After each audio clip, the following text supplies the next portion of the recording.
வணக்கம் மக்களே, welcome to universe voice Tamil. இன்று நாம் காண இருப்பது முருகப்பெருமான் மும்மூர்த்தியின் அம்சமாக காட்சி தருவாராம். எப்போது தெரியுமா? பொதுவாக முருகப்பெருமான் சிவபெருமானின் அம்சமாக அவதரித்தவர். ஓம் எனும் பிரணவ மந்திரத்தின் பொருளை தந்தைக்கே குருவாக இருந்து உபதேசித்தவர். அதே மந்திரத்தின் பொருள் தெரியாத பிரம்மாவை சிறையில் அடைத்தவர்.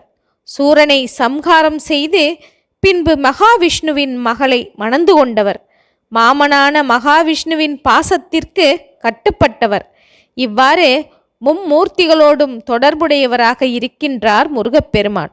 இதனை உணர்த்தும் விதமாகத்தான் முருகப்பெருமான் திருச்செந்தூரில் ஆவணி மாசி திருவிழாக்களின் போது மும்மூர்த்திகளின் அம்சமாக காட்சி தருவாராம்.